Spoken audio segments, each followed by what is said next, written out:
I've never shared this story before, but every single night for the past 20 years, I've relived it. Every time I close my eyes, I can still feel his presence, the man behind my bedroom window. This wasn't a nightmare. This wasn't something I imagined as a scared child. This wasn't a dream that faded with time. This was real. And it happened when I was just 5 years old. Back then, I was innocent. I didn't know what vampires were. I didn't believe in monsters. I thought the world was safe. I thought my mom could protect me from anything. But that summer night in 1998, everything changed. That night, I learned that monsters are real. And they remember. I'm telling you this story because I need people to know the truth. I need you to understand that there are things in this world that defy explanation. Things that walk among us. Things that hunt us. And if you ever wake up in the middle of the night and see a shadow in your doorway, you'll know what I know. Stay with me, because what I'm about to tell you will change the way you sleep forever. It was the summer of 1998. I was 5 years old. My parents had just separated, a messy, painful divorce that left my mom broken and traumatized. She did her best to shield me from the details, but kids know when something is wrong. Kids can feel the sadness in the air, like a physical weight. My mom rented a small 2-bedroom apartment on the first floor of an old building on the outskirts of town. You know the type, the kind of place where dreams go to die. Cracked walls, stained carpet, pipes that screamed at 3 a.m. like they were being tortured. But to a 5-year-old kid, it was home.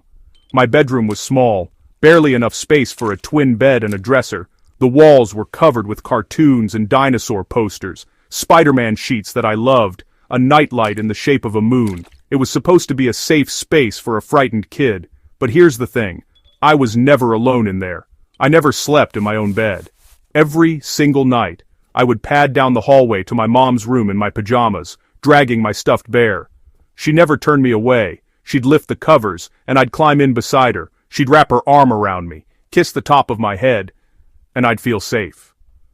The world couldn't touch me when I was in her bed. Or so I thought. Her room was larger than mine. It had to be, since it was the master bedroom. The walls were plain, painted a soft cream color. Her bed was a queen size with a thick comforter and lots of pillows, and on the far side of the bed near the headboard was a window. It was an old window, wooden frame, slightly warped from decades of weather and age. During the day you could barely open it because the frame was so swollen, but during the summer my mom always left it cracked open, just an inch or two, to let in the cool night breeze. She said it helped her sleep better. Looking back now, I wonder if some part of her felt something coming, some maternal instinct that sensed danger, like her subconscious was leaving a door open, because it knew something was coming through it anyway. That night was like every other summer night, hot and humid, the kind of night where you kick off your blankets because you're sweating, the kind of night where the heat seems to press down on you like a living thing. My mom and I went to bed around 9 p.m. I remember her tucking me in. Even though I was in her bed, she still tucked me in. She kissed my forehead, told me she loved me, and turned off the bedside lamp. The room became dark, not completely dark. The moonlight streamed through the window, casting long, shifting shadows across the carpet. The clock on the wall ticked slowly. Tick, tick, tick. A rhythmic, hypnotic sound that usually put me to sleep within minutes. The apartment was silent. Too silent, the kind of silence you hear in the moment before something terrible happens. My mom fell asleep, almost immediately. I could hear her breathing deepen, become regular. She was holding me close, her arm draped across my small body. I remember feeling safe in that moment. I remember thinking nothing bad could ever happen to me. I was wrong. I woke up suddenly. There was no sound that woke me. No alarm, no crash, no noise from outside. But something jerked me from sleep like I'd been hit by lightning. My eyes snapped open in the darkness. The room was exactly as it had been when I fell asleep. Exactly the same. The shadows were in the same places. The moonlight was still streaming through the window. The clock still ticked, tick, tick, tick. But something felt wrong. Terribly, fundamentally wrong. My 5-year-old brain didn't have words for it, but there was a presence in that room. Something other. Something that didn't belong in our safe space. I could feel it the way an animal can feel a predator before it's even visible. My heart started pounding, my palms got sweaty, and I realized I was holding my breath. I looked around the dark room, my eyes straining to pierce the shadows. That's when I saw Luna. Luna was our cat, a beautiful gray Persian with white paws and a white chest. She was 3 years old and had the sweetest temperament. She spent most of her time sleeping, purring, asking for treats. But this was not a normal Luna. When we had gone to bed, Luna was curled up on the rug in the corner of the room, in her favorite sleeping spot near the dresser. She was purring softly, completely content. But now, she was standing in the doorway, standing perfectly still. Her entire body was rigid, her fur was completely puffed out, every single hair standing on end, as if she'd been electrified. Her tail was stiff as a rod, pointing straight up toward the ceiling. Her ears were flattened against her head, and her bright green eyes were wide, unblinking, staring directly into the hallway. More specifically, she was staring into my bedroom, the darkness beyond our doorway. A low, guttural growl rumbled from deep in Luna's throat. A sound I'd never heard her make before, a sound that made my blood freeze in my veins. "Mom," I whispered, tugging urgently at her sleeve. My voice was barely audible. "Mom, Luna's acting weird." But Mom didn't answer. I looked over at her, and I could see that her eyes were open. She was already awake, and her body was completely tense, every muscle locked, rigid with fear. "Mom?" I whispered again, shaking her arm gently. "What's wrong?" She still didn't answer. She just stared straight ahead, her jaw clenched. That's when I heard it. A movement. In my bedroom. Luna suddenly bolted from the doorway with a yowl, jumping onto my bed in the other room, her claws clicking against the wooden frame. She was crying out, "Meow, meow, meow," sharp, urgent, desperate sounds. She was warning us. And my mom slowly turned to look at me. "Don't move," she whispered, her voice trembling. "Don't say anything. Don't even breathe loud." Her voice was absolutely terrified. I obeyed. I froze completely. I barely breathed. My 5-year-old heart was pounding so hard I thought it would burst out of my tiny chest. "What is it?" I whispered back, my voice shaking with fear I couldn't understand. My mom didn't answer. Instead, she slowly, carefully raised her eyes toward the doorway of our bedroom, the doorway that led into the hallway, and I followed her gaze. That's when I saw him.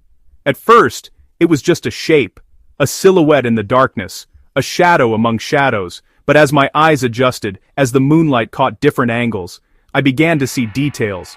He was tall, impossibly tall. His head was nearly touching the doorframe. He was lean, skeletal almost, like his body had been hollowed out. He was completely motionless, not shifting his weight, not breathing, not blinking, just watching us, standing in the doorway of my bedroom directly across the hallway. For 3 seconds, maybe 4, the entire world held its breath.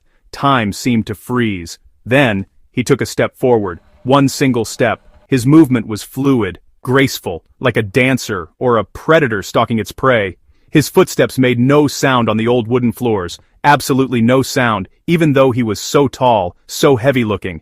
The moonlight from my bedroom window was now hitting his face directly.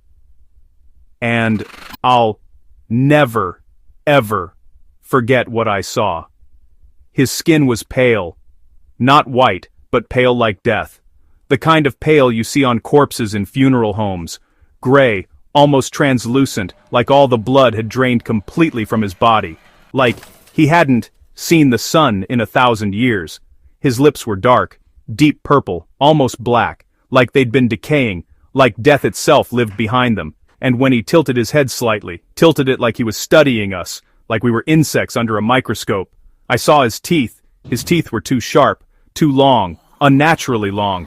They caught the moonlight and gleamed like polished steel, like knives, like fangs. But his eyes are what I remember most vividly. They were black, completely black. No white of the eye, no iris, no pupil, just endless black holes that seemed to go down forever. Black holes that stared at me with an intensity and a hunger I couldn't comprehend as a 5-year-old. a hunger that wanted to consume me. He had no reflection. I know this sounds impossible. I was 5 years old, but I knew, some primal part of my brain, the ancient part that recognizes predators, knew that whatever was standing in that doorway was not human. It was not even from this world, and he was smiling, a predator's smile. His dark lips curled back, revealing those impossible teeth. His black eyes gleamed with anticipation. He took another step forward, then another. That's when everything erupted into chaos. My mom screamed, a sound that still echoes in my nightmares. It wasn't a scream of fear. It was a primal maternal scream, the sound of a mother protecting her child with every ounce of strength she possessed. She grabbed me with both hands, strength that seemed superhuman in that moment. She lifted me like I weighed nothing and hurled me toward the window. I remember flying through the air. The window was behind the bed, and she threw me with such force that my small body crashed right through the glass. Sharp shards cut my arms and legs. I felt the sting of each cut, but the adrenaline masked the pain. I hit the grass below hard, about 8 feet down. The wind was completely knocked out of me. I lay there gasping, unable to breathe, unable to think. My lungs felt like they were on fire. Then I heard my mom scream again, an even more desperate scream. I looked up just in time to see her silhouette against the bedroom window. The creature was lunging at her. I could see his tall skeletal frame moving with impossible speed, but my mom didn't hesitate. Not for a single second. She jumped out the window after me. I'm still in her nightgown, barefoot, no concern for her own safety. She landed beside me with a hard thud that knocked the wind out of her as well. For a moment, we both just lay there bleeding, gasping for air. Then my mom grabbed my hand. "Run!" she screamed. "Run! Now!" And we ran, barefoot across the courtyard, both of us bleeding, both of us screaming. Our bare feet cut by rocks and gravel, but we didn't care. We didn't feel the pain. All we felt was terror. Pure, primal, absolute terror. "Help!" My mom was screaming at the top of her lungs. "Someone help us! Please!" Lights came on in the neighboring apartments. People came running out of their homes in their pajamas, confused, alarmed. Someone was shouting into a phone, calling 911. We ran toward them, and my mom grabbed the nearest neighbor, a woman named Mrs. Chen, and collapsed into her arms, still holding me tight. Something in the apartment. My mom was gasping, her words barely coherent between sobs. "Please, call the police. There's something in there." And then I looked back. Just once, just for a moment. The creature was standing in the darkness of the apartment window, silhouetted against the moonlight, perfectly still, that predator's smile still on his face, watching us escape, watching me, as if he was memorizing my face, learning my scent, making a mental note that he would come back for me, that I was his, and I would be his one day.